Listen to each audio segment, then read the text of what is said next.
The Gambia is a very small country in West Africa.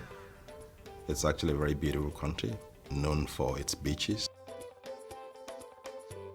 The reality is that in Gambia, the president is well known for his penchant to violate human rights. Hello, good morning and welcome to the Fatu Radio, and this is the Today Show with Fatu. And what a day today. You'll remember it was this day in 1994 when the president now, Yahya Jammeh, came to power. But we all know where we are today with illegal arrest, illegal detention, and disappearances without trace and all of that. Fatu Kamara was the press secretary to the president.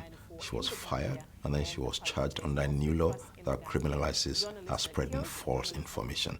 She runs an online radio show. I have calls from people who fled from the Gambia every day. You see, every morning, every night, people are fleeing from Gambia because of the situation there. Either they were arrested and then they had to leave, so they call us and try to get us to help them. Progressively, things have gotten worse in the country. Journalists have been detained. People are moving out of the country. LGBT people are being harassed. There will be no compromise on racists, drug dealers, homosexuals, pedophiles, rapists. These are not going to be tolerated in this country. I was beaten by the Gambian government, by security officers, the Gambian security, because it's an order from the president's office that any lesbian or gay caught, you're going to be punished. The climate of fear is very pervasive.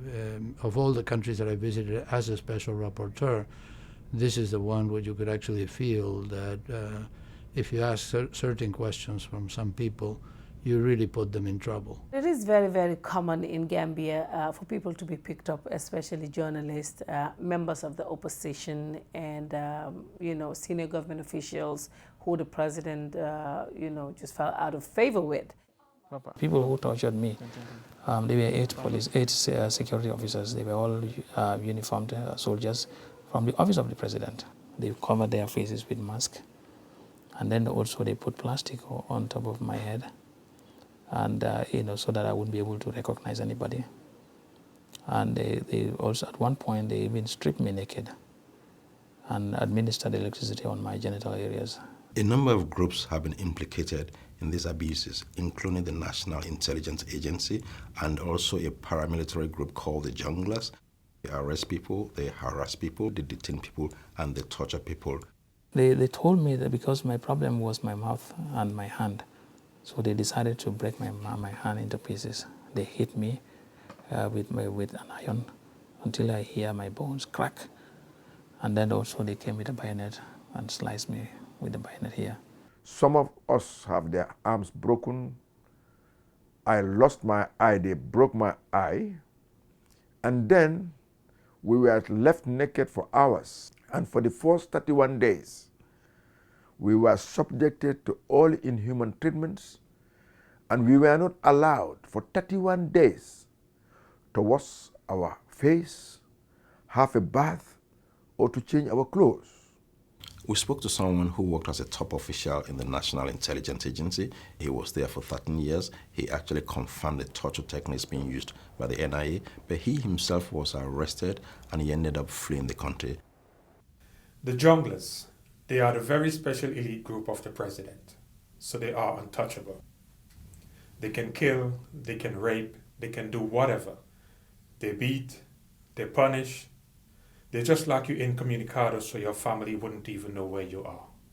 I was kept 5 months, 17 days incommunicado. No access to lawyer, no charges, no family, no medical treatment, nothing absolutely.